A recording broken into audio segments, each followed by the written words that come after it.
নাটোরে অরক্ষিত রেল ক্রসিংয়ে প্রায় ঘটছে দুর্ঘটনা। অনেক রেল ক্রসিংয়ে নেই গেটম্যান। এই মুহূর্তে নাটোরের বাগাতি পাড়ায় মালঞ্চি রেল ক্রসিংয়ের সামনে আছেন মাহবুব হোসেন। এই বিষয়ে আরও জানবো তার কাছ থেকে।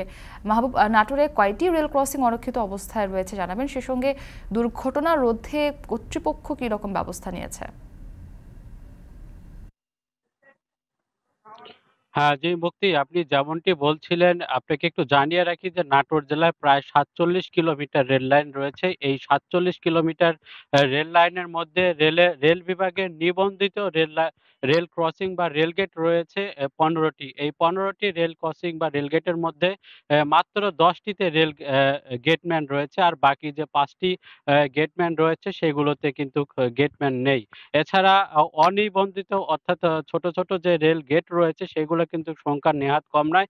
এর সংখ্যা প্রায় অর্ধশত। তবে এই যে অনিবন্ধিত এবং নিবন্ধিত যে আরো ৫ টি রেল গেট রয়েছে, এই রেল গেট কিন্তু পার হওয়ার সময় অসাবধানতাবশত কিন্তু প্রতিনিয়ত সাধারণ মানুষ মারা যাচ্ছে।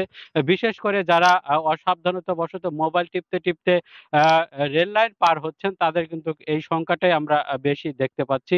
এছাড়া আমরা সাধারণ মানুষের সঙ্গে কথা বলেছি যে ছোট, ছোট রেল গেট গুলো রয়েছে সেই রেল গেট কিন্তু পার হতে গিয়ে রাস্তার দুপাশে যে অ্যা আ জঙ্গল রয়েছে সেই জঙ্গলের কারণে কিন্তু তারা অনেক সময় ট্রেন আসা যাওয়া দেখতে পারে না। এটি একটি দুর্ঘটনার একটি মূল কারণ বলে তারা আমাদেরকে জানিয়েছেন। তো আমরা এসব বিষয় নিয়ে যারা রেল কর্তৃপক্ষ রয়েছে তাদের সঙ্গে কথা বলেছি।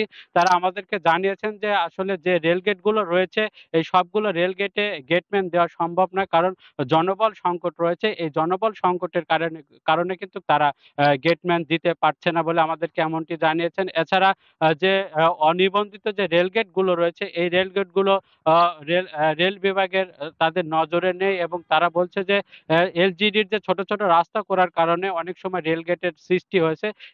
এই রেল গেটের সংখ্যা এবং এই যে তথ্য সেগুলো কিন্তু তাদের কাছে নেই এবং বেশি মারা যাওয়ার সংখ্যা কিন্তু এই অনিবন্ধিত যে রেল গেট রয়েছে এই রেল গেটগুলোতে এবং প্রতিনিয়ত আ এই যে দুর্ঘটনা সেটি কিন্তু শিকার হচ্ছে।